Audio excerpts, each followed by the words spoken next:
Tutorial के online platform में आप सभी का स्वागत है। आज हम आपके यूपी स्पेशल पार्ट 5 को लेकर आए हैं। उसके बारे में सब कुछ चीज़ें अवगत कराएंगे और जानकारियां और रोचक तथ्य आपको बताएंगे।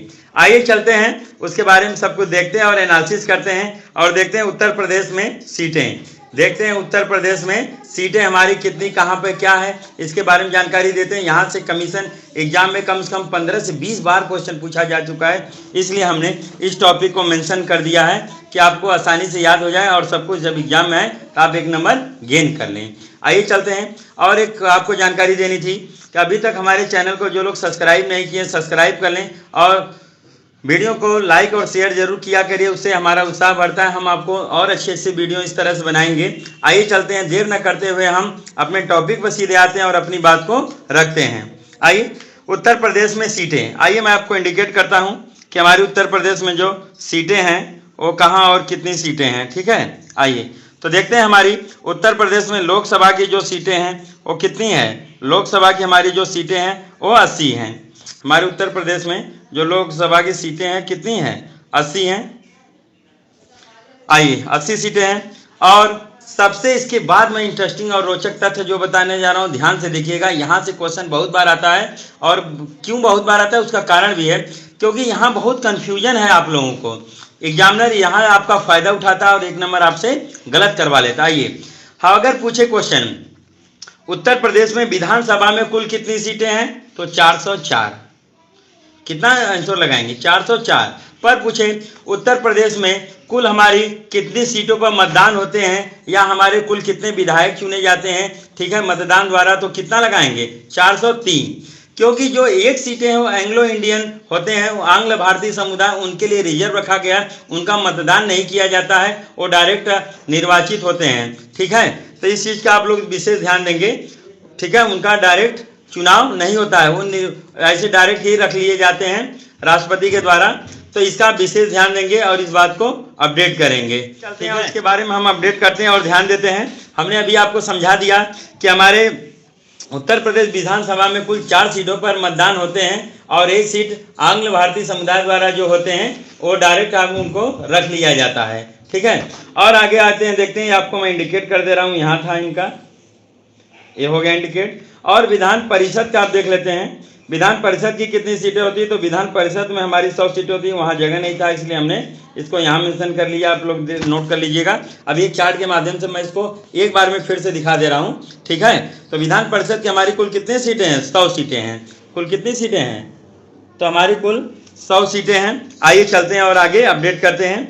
आइए देखते हैं हम इसके आगे के जो डिटेल्स है उसको देखते हैं। तो हमारी कुल साक्षरता दर कितनी है, तो हमारी जो कुल साक्षरता दर है वो हम जब भी देखेंगे तो जनगणना के अनुसार देखा जाता है, उसी के अकॉर्डिंग मान होता है और वहीं से क्वेश्चन आपको पुटअप किए जाते हैं। तो हमारी जो कुल साक्षरता दर है 2011 की जनगणना के अनुसार देखा जाए तो 67.7% है। कितना है, 67.7% है। इसको आप लोग नोट डाउन कर लीजिएगा, ये बहुत इंपॉर्टेंट है। कम से कम 12 से 15 बार यहाँ से क्वेश्चन पूछे गए और आयोग डायरेक्ट यहाँ से क्वेश्चन पूछ लेता है। विभिन्न एग्जामों में पूछे गए, हमको परेशान किया गया है, इसलिए मैंने इसको टॉपिक को मेंशन किया और यहाँ से क्वेश्चन जरूर से जरूर पूछा जाएगा।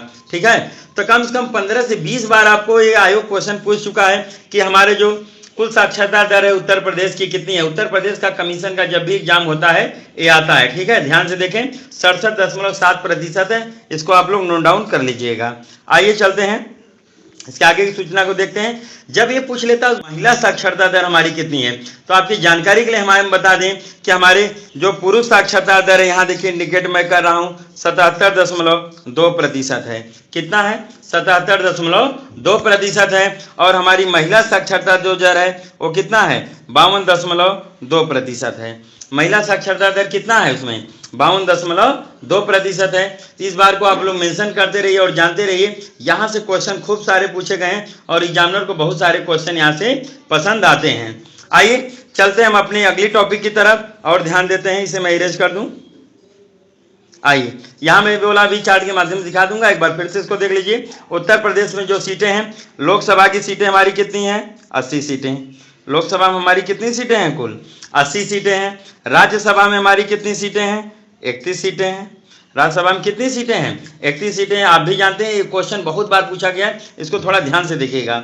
और विधानसभा के बारे में अभी हमने बता ही दिया कि हमारी कुल कितनी सीटें हैं, 404, जिसमें 403 सीटों पर मतदान होते हैं और एक सीट रिजर्व रखा है जो आंग्ल भारतीय समुदाय द्वारा चुना जाता है, उसका इलेक्शन नहीं होता है। ठीक है, आइए, और विधानसभा परिषद, ठीक है, विधान परिषद की जो सीटें हमारी कितनी हैं, 100 सीटें हैं। इसके बारे में भी हमने अवगत करा दिया और उसके बारे में पूरी जानकारियां दे दिया। तो आप लोग इसका स्क्रीनशॉट ले लीजिए और आगे का टॉपिक हम लोग देखते हैं। आइए, स्क्रीनशॉट ले लिए होंगे आप लोग, आई होप दैट। आगे चलते हैं और अगला टॉपिक हम देखते हैं। आइए, जनसंख्या घनत्व के बारे में देख लें।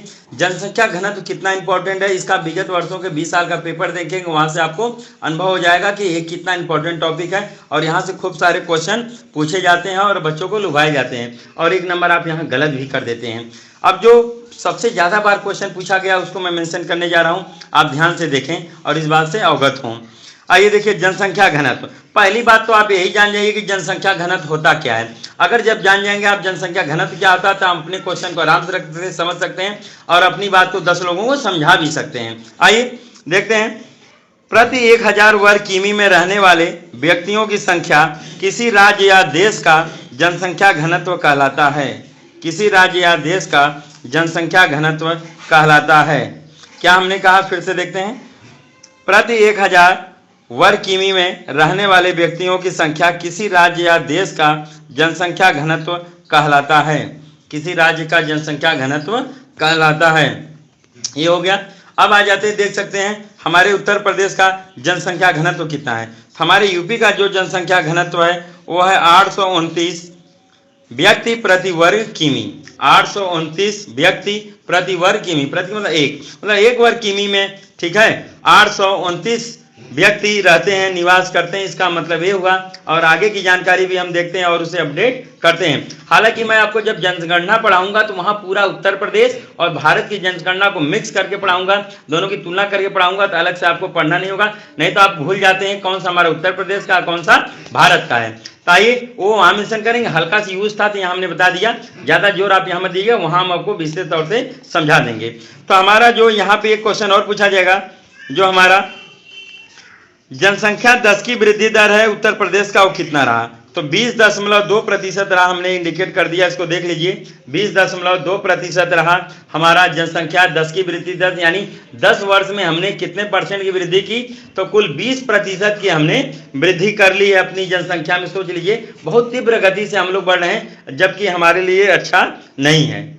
ठीक है, किसी का भी जनसंख्या बहुत ज़्यादा बढ़ना बहुत ही हानिकारक होता है हर विभाग में। आइए और चलते हैं। तो इसमें एक चीज और पूछा गया बालक कई बार, इसलिए हमने टॉपिक में मेंशन कर लिया। आपको ये भी बहुत बार पूछा जाएगा कि हमारे इसमें शहरी जनसंख्या कितनी है और हमारी इसमें ग्रामीण जनसंख्या कितनी है। आइए इसको मेंशन करते हैं। देखिए हमारी जनसंख्या जो है उसमें शहरी जनसंख्या कितनी है, तो 22.27% है। हमारी जो शहरी जनसंख्या कितने परसेंट है, 22.27% है। और हमारी ग्रामीण जो जनसंख्या है वो है 77.23%। कितनी है, 77.23%। तो शहरी जनसंख्या हो गई 22.27% और ग्रामीण जनसंख्या हमारी हो गई 77.23%। इसको आप लोग ध्यान से देख लीजिए और मेंशन कर लीजिए। और मैं आपको एक रोचक तथ्य बता दूं एग्जाम को लेकर, कि अभी आगामी जो एग्जाम होने वाले हैं, चाहे वो एग्जाम, ठीक है, यूपीएसआई के हो चाहे आपके पीटी के हों, ठीक है, दोनों को ध्यान में रखते हुए हमने इस क्लास को अरेंज किया है और सब कुछ बताया है और बनाया है। तो अब मैं दावा करता हूं कि आपको आज की क्लास में से यहां से 1 से 2 क्वेश्चन जरूर से जरूर फंसेंगे। आप एग्जाम में जाके देखिएगा, 1 नंबर आपको या फिर 2 नंबर आपको यहां से मिलने तय है। तो प्लीज इसको बढ़िया देखिएगा, वीडियो को स्किप मत करिएगा, जिससे कि आपको पूरी जानकारी मिले और जो भी मैं रोचक तथ्य आपको दे रहा हूं डायरेक्ट आप तक पहुंच सके। और इसी तरह आप लोग हमें मोटिवेट करते रहिए, हम अच्छी आपको क्लास लेके आते रहेंगे। और मैं दावा करता हूं कि जैसे मैंने विगत 8 वर्षों में ऑफलाइन सिलेक्शन दिलाए 700, और मैं चाहता हूं कि अब मैं ऑनलाइन के माध्यम से कम लाखों सिलेक्शन आपको दिलाऊं और मैं करके रहूंगा। बस आपके थोड़े से सहयोग की जरूरत है, कोऑपरेट किया करें। मैं इसी तरह अच्छे से अच्छी क्लासेज आपके लिए हमेशा और रोज लेके आता रहूंगा। कोई ऐसा दिन नहीं जाता होगा जब हमारा 1 से 2 वीडियो अपलोड ना होता हो आपके लिए। और इतनी हम मेहनत करते हैं, बस आपके लिए कर रहे हैं। आप अपनी ऊर्जा बनाए रखिए, हम भी आपके साथ हैं। आइए चलते हैं अपने अगली टॉपिक पर। हमने यहाँ ग्रामीण जनसंख्या देख ही लिया और हमने शहरी जनसंख्या का भी प्रतिशत देख लिया।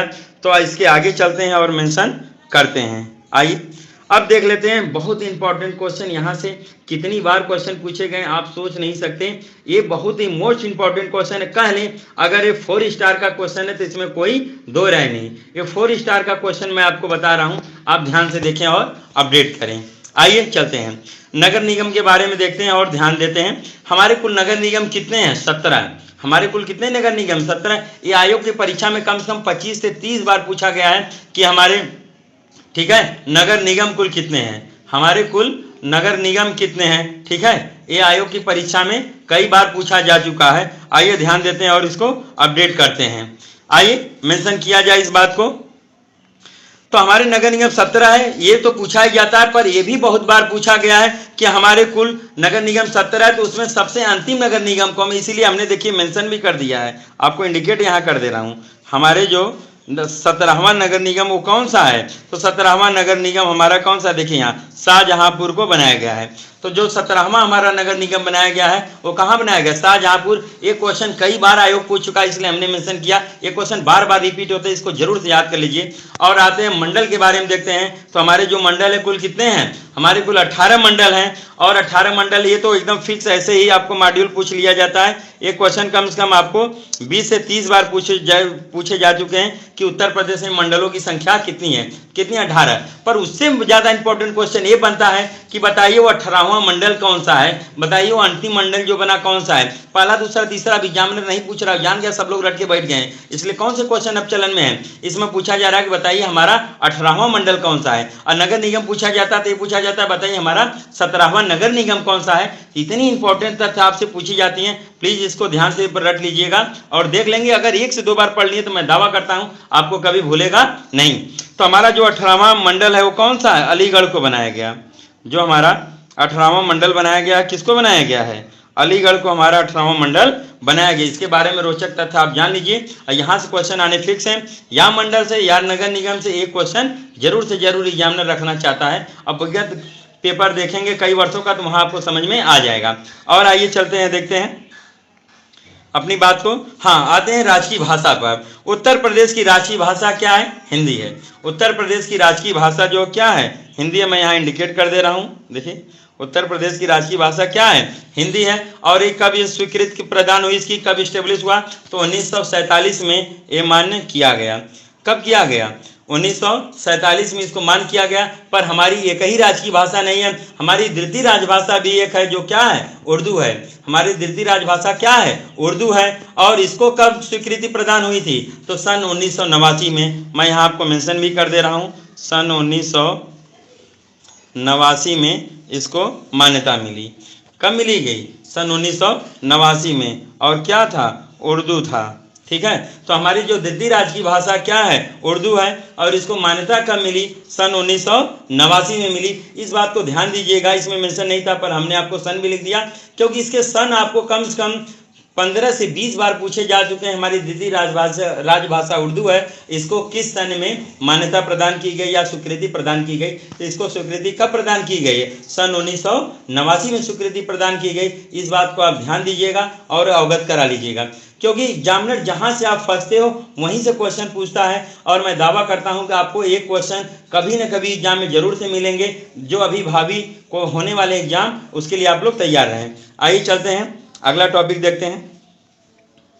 ठीक है, आइए हमने कुछ चीज़ें, ठीक है, पिछली जो क्लास थी उसमें मेंशन नहीं कर पाया था। मेंशन तो किया था पर उसके बारे में मैं डिस्कस नहीं कर पाया था, उसके लिए मैं फिर से मेंशन कर दे रहा हूँ। उत्तर प्रदेश का राजकीय जो चिन्ह है, ठीक है, एक वृत्त के अंदर 2 मछली और तीर धनुष है। तो राजकीय चिन्ह हमारा जो है कब अस्तित्व में आया वो देख लीजिए। हमारा जो राजकीय चिन्ह है वो अस्तित्व में कब आया ये देख लीजिए। तो हमारा राजकीय चिन्ह जो है 1938 में स्वीकृति इसको मिली। यहाँ मैं इंडिकेट कर दे रहा हूँ, देख लीजिए कब मिली? 1938 में इसको स्वीकृति मिली। रट लीजिए, ये क्वेश्चन बहुत इंपॉर्टेंट है, यहाँ से आपसे बार बार क्वेश्चन पूछे जाएंगे। ठीक है, और आते हैं इनके जो चिन्ह थे उनके बारे में कुछ मान्यताएं, कुछ धारणाएं वहां से भी क्वेश्चन पूछे गए हैं, इसलिए मैंने इसको फिर से मेंशन कर दिया है। इसको बारीकी से हम लोग देख लेते हैं। आइए, ये जो आपके 2 मछलियां हैं वो किसके, ठीक है, प्रतीक हैं? तो हम इंडिकेट कर दे रहे हैं यहाँ। तो 2 मछलियां जो है अवध के मुस्लिम शासक का प्रतीक है। अवध के जो उसमें मुस्लिम शासक थे उनके प्रतीक के, ठीक है, अवधारणा में इसको लिया गया है। ठीक है, तो अवध के मुस्लिम शासक का ये प्रतीक है, इसीलिए वहां से 2 मछलियां ली गई। और आपके जो है तीर धनुष जो है हिंदू शासक राम के प्रतीक के चिन्ह में इसको लिया गया है। तीर धनुष जो हिंदू शासक राम श्री राम जी थे, उनके गुणों के बारे में, उनकी तुलनात्मक अध्ययन के बारे में देखते हुए इसको लिया गया है। और जो 3 तरंग लाइनें हैं, और जो 3 तरंग लाइनें दी गई हैं, गंगा यमुना सरस्वती के बहाव का ये प्रतीक है। गंगा यमुना सरस्वती के बहाव का प्रतीक है, उसके अवधारणा में इसको मेंशन किया गया है और इसको लिया गया है। ठीक है, तो इतनी सारी चीजें आपको इसके बारे में जानना है, रोचक तथ्य थे जो हमने बता दिए। अब चलते हैं इसके आगे, हम लोग देखते हैं सारी चीजें। इसको मैं इरेज कर दूं। और उत्तर प्रदेश का राजकीय पशु, उत्तर प्रदेश का राजकीय पशु में इंडिकेट कर दे रहे हैं, क्या है? बारहसिंघा। उत्तर प्रदेश का राजकीय पशु हमारा क्या है? बारहसिंघा। इसके बारे में सब लोग जानते हैं, पर कभी कभी क्वेश्चन यहाँ से न पूछ के इसका वैज्ञानिक नाम पूछ दिया जाता है, क्योंकि 8-10 एग्जाम में पूछ दिया था, इसलिए मैंने इसको मेंशन कर लिया कि उत्तर प्रदेश का जो है राजकीय पशु क्या है। तो आइए देखते हैं कि हमारे उत्तर प्रदेश का जो राजकीय पशु है क्या है। तो इसका थोड़ा सा टाइपिंग में गलती हो गई, तो मैं इसको अभी सुधार कर दे रहा हूँ। ठीक है, उत्तर प्रदेश का जो राजकीय पशु, इसका वैज्ञानिक नाम होता है, ठीक है, रघुवंश डुआकुली। रघुवंश डुआकुली, इसको मैं इरेज कर दे रहा हूँ। ठीक है, ये जो डू एक और बीच में हो गया, ये नहीं रहेगा। इसका वैज्ञानिक नाम जो है क्या है? रघुवंश डुआकुली। इसको याद रख लीजिए, ये कम से कम आपको कई बार एग्जाम में पूछे जाते हैं वैज्ञानिक नाम, इसलिए हमने यहाँ पे मेंशन कर दिया है। और वैज्ञानिक नाम के तर्क के आधार पर बता दूं, जो आपके उत्तर प्रदेश में वैज्ञानिक नाम पूछे जाएंगे इन सभी वस्तुओं से रिलेटेड, वो 10 से 12 पूछे जाएंगे। उसके लिए मैं अलग से एक सेपरेट वीडियो बना दूंगा, आप वहां देख लीजिएगा। यहाँ 2 ही मैं लिया हूँ वैज्ञानिक नाम, और उसका अलग से बना दूंगा। जब भी क्वेश्चन आएगा वैज्ञानिक नाम, उन्हीं 12 नामों में से पूछा जाएगा और कोई नाम नहीं पूछा जाएगा। आइए आप ध्यान देते हैं और आगे चलते हैं और मेंशन करते हैं, हम अपनी बात को आगे बढ़ाते हैं। उत्तर प्रदेश का राजकीय वृक्ष क्या है? तो हमारे उत्तर प्रदेश का जो राजकीय वृक्ष है, सब लोग जानते हैं, अशोक है। तो क्वेश्चन अब यहाँ से नहीं पूछे जा रहे हैं, क्वेश्चन ये पूछे जा रहे हैं, बताइए उत्तर प्रदेश का राजकीय वृक्ष अशोक है, उसका वैज्ञानिक नाम क्या है? जब ये पूछा जाने लगा है, तब से हम लोग फंस जाते हैं और यहीं से हमारी बहुत सारी दिक्कतें होती हैं। इसलिए हमने इसको अपने टॉपिक में मेंशन किया है कि हमारा 1 नंबर गलत ना हो। विगत कई वर्षों में ये क्वेश्चन हमसे पूछे गए, तो मैं उम्मीद करता हूँ आगे भी ये पूछे जाएंगे। आइए इसको ध्यान से देख लेते हैं। ठीक है, कम से कम 8 से 10 बार ये क्वेश्चन पूछे जा चुके हैं, अब ध्यान दें। इसका वैज्ञानिक नाम है सराका अशोका। इसका वैज्ञानिक नाम क्या है? सराका अशोका। इसको आप लोग ध्यान दीजिए, मैं इंडिकेट कर दे रहा हूँ यहाँ, सराका अशोका। इसका वैज्ञानिक नाम क्या है? सराका अशोका। इसको आप याद रखेंगे तो आपको 1 नंबर 100% मिल ही जाएंगे। और चलते हैं आगे, अपनी बात को हम रखते हैं। तो उत्तर प्रदेश का राजकीय नृत्य क्या है? उत्तर प्रदेश का राजकीय नृत्य क्या है? तो हमने इंडिकेट कर दिया है, इसको अंडरलाइन भी कर दिया है। तो देख लीजिए, उत्तर प्रदेश का जो राजकीय नृत्य है वो कथक है। उत्तर प्रदेश का राजकीय नृत्य है जो कथक है। जो कमीशन अब तक विभिन्न एग्जाम जीते हुए, चाहे आपका पुलिस हो, दरोगा हो, चाहे यूपीटीपीएससी हो, आरओ हो, लोअर पीसीएस हो, प्रॉपर पीसीएस हो, इन सब एग्जामों में मिलाकर कम से कम 35 से 40 बार ये क्वेश्चन डायरेक्ट पूछे जाते हैं कि हमारे उत्तर प्रदेश का राजकीय नृत्य क्या होता है? कथक होता है, हम जान गए। और ये बहुत बार पूछा जा चुका है, कम से कम कई बार आ चुके हैं, कम से कम 35 से 40 बार ये क्वेश्चन पूछे जा चुके हैं। तो मस्ट बी टेकन, ये बहुत इंपॉर्टेंट, इसीलिए हमने इसको सबसे लास्ट में मेंशन किया। और आइए चलते हैं, आज इसी के साथ हम अपने वीडियो को समाप्त करते हैं। और उम्मीद है कि आपको सारी चीजें इससे समझ में आ गई होंगी। अगर कोई दिक्कत हो तो आप हमें कमेंट बॉक्स में प्रेषित करिएगा। और हमारे चैनल को अभी तक जिन्होंने सब्सक्राइब नहीं किया, सब्सक्राइब कर लें। मैं आपको विश्वास दिलाता हूं कि आप हमारे चैनल के साथ अगर जुड़े रहें तो आपका सिलेक्शन 100% निश्चित है। जय हिंद, जय भारत।